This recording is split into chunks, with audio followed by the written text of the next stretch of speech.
Okay. ఒక కళాకారునిగా చెప్పు, ఒక సింగర్‌గా చెప్పు. హ్మ్.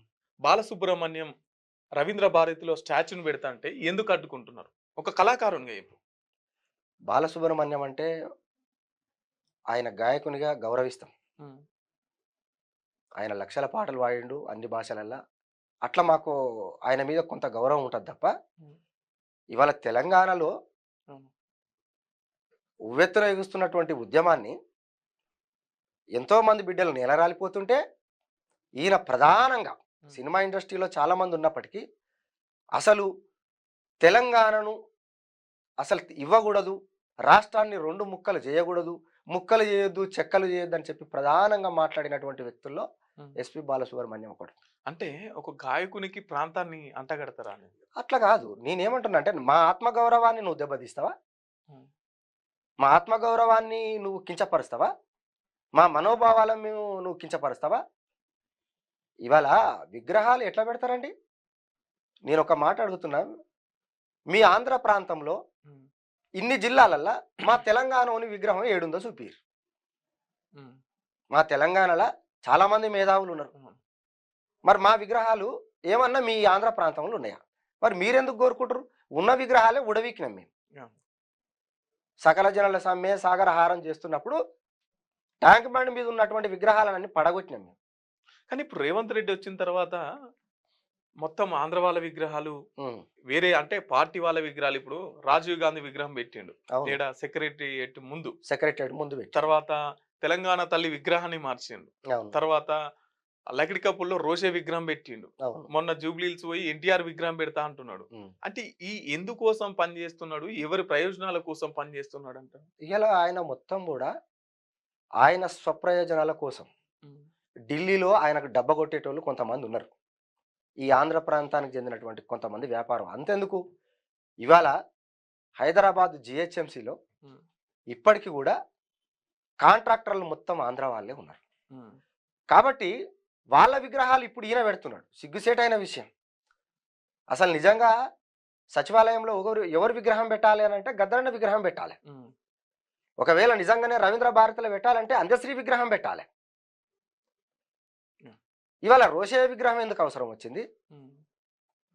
ఇయాల సరే అది పెట్టినవని ఊకోంగానే ఇప్పుడేమైంది? ఆయలనే మా వోళ్ళు గట్టిగా లొల్లి పెట్టుంటే, హ్మ్. ఇయాల ఎస్‌పి బాలసుబ్రహ్మణ్యం విగ్రహాన్ని ఇయాల ఇక్కడ పెట్టనీయేటోళ్ళం గాదు గదా మనం. అంటే దాన్నేమైనా కూల్చేసే ప్రయత్నాలు జరుగుతున్నాయా? తప్పకుండా జరుగుతాయి. ఎన్నడో ఒకనాడు ఆ! ఈ రేవంత్ రెడ్డి తన పద్ధతి మార్చుకోకపోతే హ్మ్. ఖచ్చితంగా ఒక ఎస్‌పి బాలసుబ్రహ్మణ్యమే గాదు, ఆంధ్ర వాళ్ళ విగ్రహాలు మొత్తం గూడా కూల్చేస్తాం. హ్మ్. ఖచ్చితంగా కూల్చేస్తాం. ఓకే. దాంట్లో ఎట్లాంటి డౌటే అట్లా లేదు. ఏమన్నా మీరేమన్నా కార్యాచరణ కార్యాచరణను ప్రభుత్వం ఇది విరమించుకోకపోతే నెక్స్ట్ కార్యక్రమం అది గూడా ఉంటది. ఓకే. అది విరమించుకోవాలి. హ్మ్. క్షమాపణ జెప్పాలె. ఓకే.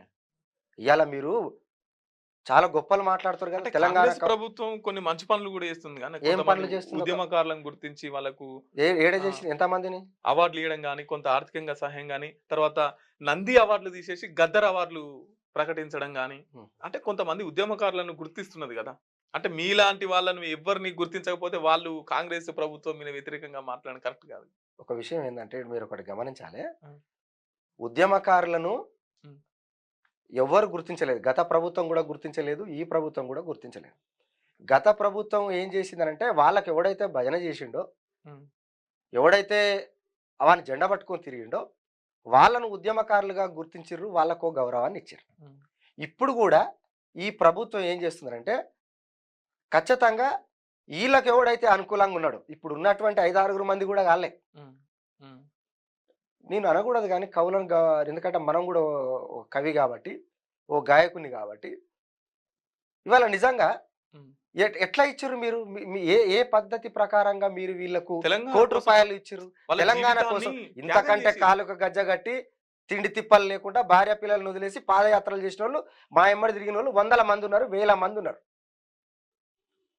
హ్మ్. ఇయాల సిగ్గుచేటైన విషయం ఏందనంటే, మొత్తం కలిపి 30,000 మంది లేరు మా ఉద్యమకారులు. హ్మ్. ఇయాల ఎన్నికల మేనిఫెస్టోలో పెట్టినావు గదా! ఉద్యమకారులను ఉద్ధరిస్తామని చెప్పి. అవును. ఇప్పుడు అడిగితే ఏమని చెప్తున్నావు? అసలు నిధులే లేవు మా దగ్గర. నిధులొచ్చిన తర్వాత సమకూరుస్తాం. అప్పుడు ఇస్తామని మాట్లాడుతుర్రు. ఇవాళ నీకు అందాల పోటీలు పెడతందుకు, గ్రీన్ సిటీలు, స్మార్ట్ సిటీలు చేసేందుకు నీకు డబ్బులుంటాయి. ఉద్యమకారులకు పెడతందుకు నీ దగ్గర డబ్బులు లేవు. అయితే ఒకటి మీరు అడిగిర్రు కాబట్టి ఏందంటుండంటే, సరే ఈ ఐదుగురే కాదు కదా, వీళ్ళే ఉద్యమకారులుగా మీరు ఎట్లా అంటారు? అది కూడా నేనైతే ఖచ్చితంగా తప్పు పడుతున్నా. ఓకే.